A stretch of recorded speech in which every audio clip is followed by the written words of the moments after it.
Poštovani slušatelji, ja sam Bruno Večanec i danas intervjuiramo Jakova Kusturu koji je bio na državnom natjecanju iz tehničke kulture. Jakove, reci nam nešto o sebi.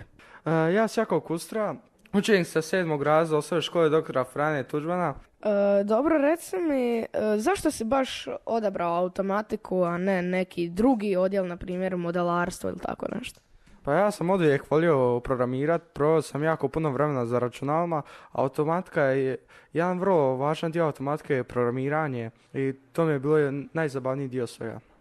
Dobro, baviš li se u slobodno vrijeme s njom ili samo na predviđenim satovima? Bavim se često u slobodno vrijeme sa njom, ponekad čak popravim neke sve stvari ili programiram nešto samo iz zabave da vidim. Kakav je osjećaj bio kada si čuo da si pozvan na državno natjecanje iz tehničke kulture? Bio sam jako uzbuđen, meni su prijatelji dok smo bili se družili, on su i čestitali kad sam čuo tu vijest, bilo mi je jako drago. S kakvim si radom išao, odnosno obrazloži nam svoj rad, što se zapravo tamo i napravio? Kad trebalo smo praviti jednu maketu jedne kuće u kojoj smo dodali dva senzora i jedan motor. Taj motor je trebao otvoriti vrata. Jakove, gdje se išlo na to natjecanje, koliko si dana bio, kakva je atmosfera bila? Išli smo u Primoštenu hotel Zoru. Bili smo tamo 3 dana. Bilo je tamo jako zabavno, bilo je jako puno zabavnih ljudi. Bilo mi je drago ići tamo jer sam imao jako puno stvari razgovarati sa društvom. O čemu ste najviše razgovarali? Pa imali smo u sobi, na krovu sobe, bio je ventilator koji je bio pokvaren u svakoj sobi. I mi smo se cijelo vrijeme šalili kako ga treba popraviti i rastaviti ga i sve. Pa jesi li ga pobrali onda? Nisam smjeli, nisam dozvolio. Kako je izgledao sam dan natjecanja? Bilo je jako puno nervoznih učenika, bilo je poprilično teško, ja sam bio jako uzbuđen i nisam znao što će biti. Što je bilo onda? Bilo je jako teško, moram reći. Imali smo 2 školska sata pisanja vrlo teškog testa i 8 školskih sati rada. Kakav si zadatak imao iz tog praktičnog dijela od 8 školskih sati?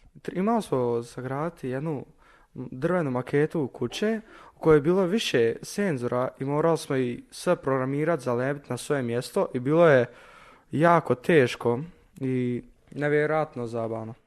Reci nam, je li bilo odmora između tih 8 školskih sati ili cijelo vrijeme ste samo radili? Imali smo između prva 2 školska sata, to jest između prva 3 imali smo 2 odmora i poslije toga smo imali odmor od 2 sata što je bio ručak i nakon toga smo se dogovorili sa voditeljima da ne želimo imati odmora, nego da želimo i raditi više na našem radu.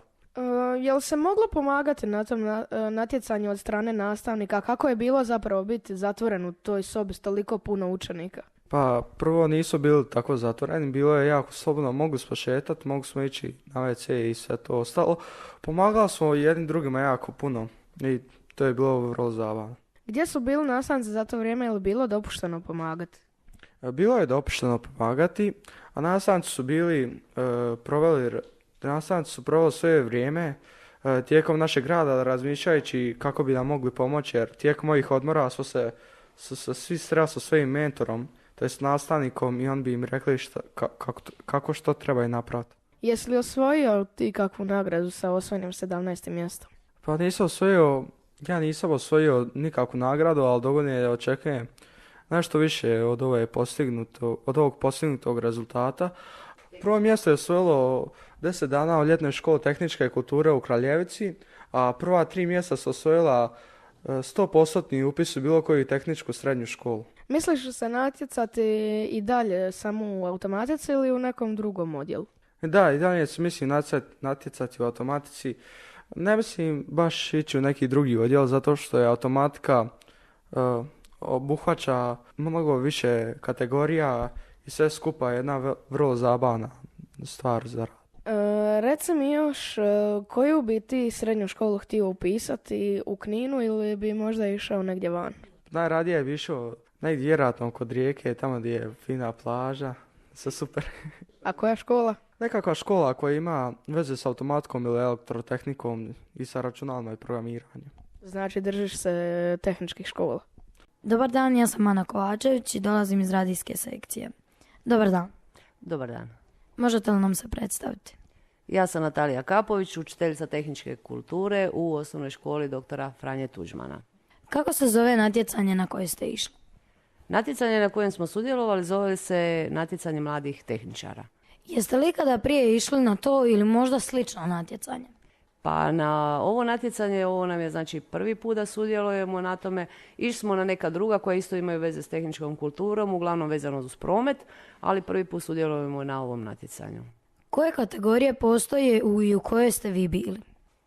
Što se tiče natjecanja mladih tehničara, ovo je 59. po redu i to je jedno od najstarijih natjecanja u Hrvatskoj, a isto tako najbrojnije.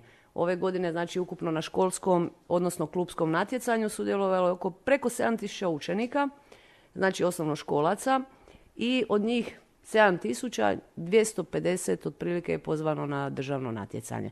I to su, znači, najbolji učenici u državi, u raznim kategorijama. Tih kategorija ima negdje oko 12. Možete li nam ukratko nešto reći o automatici? Pa automatika, najkraće rečeno, znači ima veze sa automatskim upravljanjem nekakvim tehnološkim procesima. Sada mi smo se uglavnom bavili Arduinom kao platformom. Prvi Arduino, ja bih ovom prilikom htjela i zahvaliti gospodinu Tihomilu Lediščaku, koji je prvi Arduino donio u našu školu i samim tim nas zainteresirao za Arduino. Nakon toga mi smo preko HZTK otišli u Kraljevicu i još tamo neke stvari naučili i od njih smo dobili, znači, još 2 Arduina. I tako smo počeli.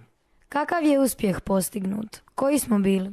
Ovako, u našoj kategoriji, znači odnosno u automatici, bilo je 21 natjecatelj. Mi smo postigli, znači, 17. mjesto, odnosno to je Jakov postigao 17. mjesto. S obzirom da prvi put sudjelujemo i da na tom natjecanju sudjeluju djeca koja se, znači, uče, odnosno svoje kompetencije stječu i po raznim klubovima, ne samo u školama. Ja sam jako zadovoljna tim uspjehom za prvi put i kažem, nismo ni znali što nas čeka, tako da je to vrhunski rezultat, barem po mom sudu. Po vama, kakva je bila organizacija i što vam se najviše svidjelo? Što se tiče organizacije natjecanja, sve je vrhunski teklo, znači sve nas je dole dočekalo, neke materijale smo morali i sami pripremiti, ali znači većinu toga, senzori i tako dalje, znači sve nas je dole dočekalo na radnim mjestima i sve je teklo po nekakvom njihovom planu i programu i sve je bilo vrhunski organizirano. Mislite li se i dogodine natjecati? Naravno. Ništa drugo ti nemam reći, nego sigurno sudjelujemo i dogodine. Idemo u više kategorija, ali kažemo u drugim kategorijama koje su relativno i lakše, ima puno više natjecatelja i teže se tamo probijemo, ali kažemo u našoj županiji evo jako malo ima natjecatelja u tom području jer je relativno novo za nas to područje, ali ne odustajemo. Znači, ali ćemo sudjelovati u još više kategorija. Koliko ste dugo vi nastavnica tehničkog i zašto ste baš odabrali tehnički? Pa ovako, radim 10 godina, se bavim s tim poslom. Radila sam puno poslova, ali ovaj mi se još najviše sviđa od svih mogućih poslova koje sam radila. A završila sam taj fakultet i volim raditi s djecom. Naravno, ima dana kad mi malo i iziđu na nos, ali uglavnom volim raditi.